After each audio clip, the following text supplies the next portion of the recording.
pagi teman-teman. Pada saat yang sangat berbahagia ini kami ingin sedikit sharing menyangkut atau kita ingin memberikan sedikit brief menyangkut topik yang akan kita bawakan pada bulan Agustus, workshop 2 hari menyangkut financial modeling yang kita coba untuk bisa bersama-sama dengan teman kita bisa sharing sebetulnya apa manfaat daripada workshop ini 2 hari ini. Financial modeling cenderung lebih identik dengan Excel, di mana-mana kita melihat bahwa tampak bahwa financial modeling identik dengan Excel. Padahal menurut kami justru financial modeling jauh lebih besar dan manfaatnya juga tidak hanya sebatas di satu spreadsheet Excel. Karena kalau hanya Excel aja, sifatnya akan apa yang dinamakan dengan numbers game. Jadi financial modeling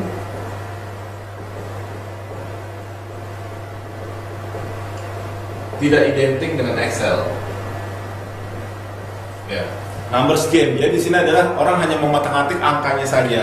Padahal kalau kita perhatikan, financial modeling itu jauh lebih besar. Dia punya big theme-nya adalah sebetulnya managing for the future. Managing for the future. Jadi perusahaan ingin melihat apa ke masa depan. Tentu tidak ada seorang pun bisa memperkirakan masa depan. Tetapi belajar daripada data-data historis, belajar daripada perkembangan perusahaan selama ini, tentu ada hal yang bisa kita lihat, satu pola yang bisa kita bawa ke depan. Kita harapkan bahwa perusahaan sudah bisa mempersiapkan diri dari sejak sekarang. Nah, inilah yang dikerjakan di dalam financial modeling. Nah, kita kutip salah satu perkataan daripada CFO di Amerika Serikat. Dia mengatakan bahwa saat ini forecast jauh lebih penting daripada budget. Karena forecast itu tujuannya adalah di action. Orientasinya adalah action. Dan dia membantu perusahaan untuk memperkirakan resiko atau opportunities apa saja yang ada di depan.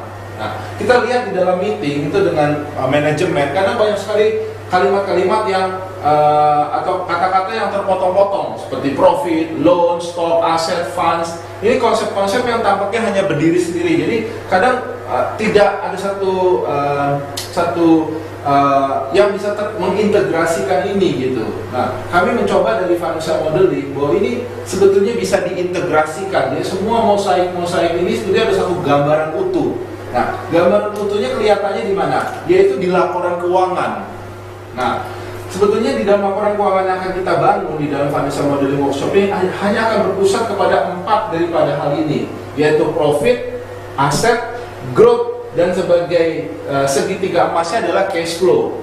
Nah, disinilah yang nanti akan kita lihat di dalam financial statement forecasting. Nah, kembali kita akan menggunakan toolsnya adalah financial statement forecasting.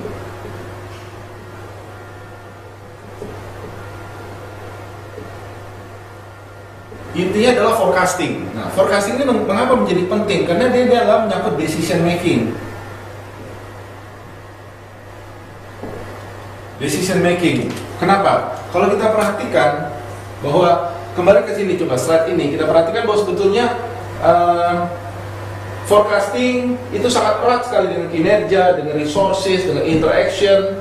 Dan memang di dalam forecasting ini ada 10 pertanyaan besar yang umumnya harus kita jawab. Yaitu apa yang mendrive profit Anda, faktor-faktor apa saja yang mempengaruhi bisnis Anda, dan bisnis itu tentunya faktor ini bisa beyond your control atau under your control. Bagaimana dengan customer Anda, bagaimana dengan market share Anda, bagaimana dengan distribusi Anda. Dan ini semua kalau kita lihat financial statement forecasting itu tidak hanya sebatas oh ini hanya menyusun laporan keuangan dan ini biasanya dikerjakan oleh akuntan. Tidak.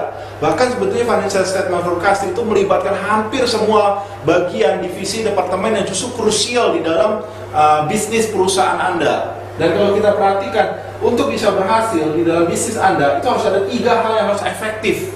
Jadi ini bukan kerjaan akuntan, ini adalah kerjaan semua bagian dan kepala bagian yang akan kita libatkan. Kalau kita perhatikan di sini adalah efektifnya harus ada di dalam financing, operation, dan investment. Dan ini kelihatannya di mana? Tampaknya di mana di dalam suatu bisnis perusahaan. Kita lihat kalau kita perhatikan satu persatu, investment sendiri di dalamnya banyak sekali. Ada key strategies, ada key yardstick-nya, accounting measure, dan value based measure. Jadi kalau kita perhatikan accounting-nya hanya bagian satu bagian kecil daripada keseluruhan ini.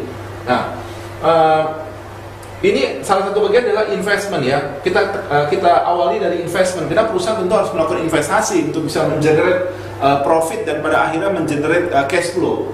Nah, kalau kita masuk ke operation, ini bahasa-bahasa operation, yaitu menyangkut price, menyangkut volume, menyangkut cost, fixed dan variable. Dan kita perhatikan sendiri, ini banyak sekali strategi-strategi yang harus dibangun untuk bisa memaksimalkan keefektifan daripada sistem bisnis ini. Ya, ini kan kalau kita perhatikan semua kayak sepotong-sepotong. Tadi kita bicara investment, kita bicara sekarang operation, dan mereka masing-masing membawa bahasanya sendiri dan berbeda-beda.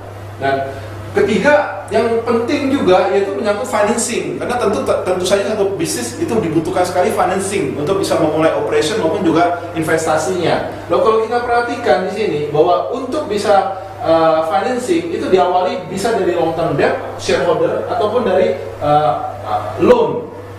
Nah, di sini pun juga banyak sekali hal-hal yang harus dipikirkan, karena tentu kalau kita menggunakan long term debt ada interest yang harus dibayar, dan interest ini juga memiliki manfaat, yaitu dia memiliki interest bisa mengurangi pajak. Dan kalau kita perhatikan secara keseluruhan dari 3 potongan tadi gambar, kita satukan jadi satu. Inilah gambarannya. Ada investment, ada operation, ada financing. Ini satu konsep tentu tidak mudah kita pahami, karena dia melibatkan banyak hal, banyak bagian.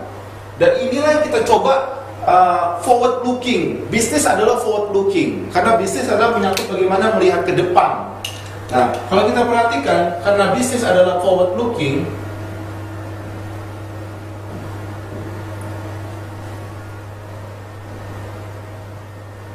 maka di sini adalah demand supply. Dan udah jelas ini adalah market. Jadi untuk melakukan satu forecasting itu tidak mudah, karena kita mencoba masuk ke dalam marketnya. Nah, bagaimana mengintegrasikan, tadi kita bicara financing, kita bicara bisnis, operation, kita bicara itu adanya di dalam laporan keuangan. Makanya mau tidak mau kita harus bawa ini ke dalam laporan keuangan. Inilah bentuk daripada laporan keuangan yang umumnya kita kenal. Ada aset, ada balance sheet. Balance sheet ini terdiri dari 2 tanggal di sini dan juga ada di sini. Ya, ini tuh liability-nya. Ini adalah asetnya. Di tengah-tengah adalah income statement. Inilah gambaran yang menyatukan dari sebagian ada operation, ada financing, ada investment. Dan satu area yang sering sekali kita dengar adalah menyangkut cash flow. Dan selalu cash flow ini bagian yang seakan-akan terpisah daripada neraca maupun laba rugi. Padahal dia merupakan satu bagian yang sangat terintegrasi. Karena di dalam cash flow statement lah kita bisa memperhatikan investment, operation, dan financing. Jadi dari keseluruhan konsep ini kita akan coba bangun, yaitu melakukan forecasting ke dalam 5 tahun ke depan. Ya, umumnya orang mengatakan bahwa lebih dari 3 tahun itu sulit sekali untuk melihat masa depan. Tapi kita melihat untuk perusahaan-perusahaan yang stabil 5-10 masih dimungkinkan.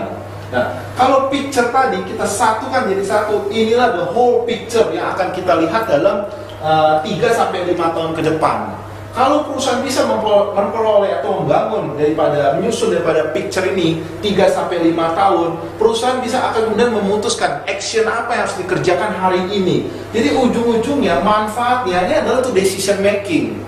Nah, kita akan di dalam training ini kita akan tambahkan juga satu section, karena menurut kami pada waktu Anda menyusun satu financial statement forecast, sekalian dikerjakan juga valuation-nya. Dan ini sebetulnya pola valuation yang memang berbasis kepada financial statement forecasting. Ini salah satu gambaran daripada apa yang diberikan oleh Damodaran. Kalau kita perhatikan nanti kita akan susun cash flow tahun pertama, kedua, ketiga, keempat, kelima, dan kita akan tentukan juga discount rate-nya.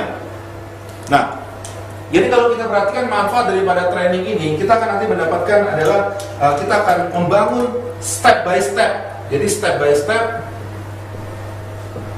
forecasting, financial statement 3-5 tahun, plus kita akan belajar juga valuasinya. Nah, kita berharap bahwa dari training ini pihak analis di dalam suatu perusahaan itu bisa memberikan satu bahan dan juga ini satu kerjaan yang melibatkan banyak bagian. Dan kita berharap bahwa produk daripada kerjaan financial statement forecast ini bisa memberikan satu masukan bagi manajemen tindakan apa action apa yang harus dikerjakan hari ini, menyangkut marketnya, menyangkut internal operationnya, menyangkut distribusinya, menyangkut customernya, menyangkut vendornya, menyangkut price-nya, volumenya, operationnya. Jadi ini gambaran yang sangat utuh, dan kita melihat bahwa hanya melalui mekanisme inilah manajemen bisa menyatukan banyak bagian. Kita berharap bahwa teman-teman bisa join dengan kita di dalam training workshop 2 hari ini. Kita bisa belajar bersama. Kalau ada pertanyaan, kita bisa masing sharing dan sebagainya. Sehingga pada akhirnya ini bukan Excel, ini bukan accounting, ini bukan hanya menyusun laporan keuangan saja, tetapi membangun bisnis ke depan 3-5 tahun. Besar harapan kami kita bisa ketemu dalam minggu ketiga Agustus tahun 2014 sudah Lebaran. Kita akan selenggarakan di hotel, dan kemudian di sini kita akan banyak sekali membahas dulu secara teoritisnya, tidak langsung. Walaupun kita akan memberikan banyak sekali contoh-contoh Excel, tapi kita berharap bahwa konsepnya dulu ditangkap di dalam kepala, dipahami. Karena kalau Excel itu hanya bersifat numbers game, dan ini yang bahaya sekali, karena banyak sekali orang pada waktu mengerjakan financial statement forecasting itu hanya mengerjakan di awal, tidak pernah dievaluasi, dan pada akhirnya itu hanya permainan angka-angka yang diubah naik dan turun. Nah, yang penting adalah mengerti bisnisnya. Karena pada waktu kita mengerti bisnisnya, kita akan menyusun 2 hal, yaitu apa? Ini yang harus terlihat di dalam forecasting, yaitu value driver dan risk driver.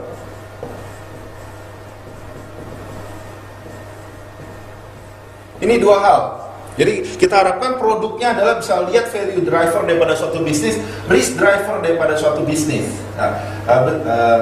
Ini yang kita akan coba bawa di dalam satu workshop ini. Mudah-mudahan teman-teman bisa mendapatkan gambaran yang utuh, dan kunjungilah website kami www.futurocorvina.com.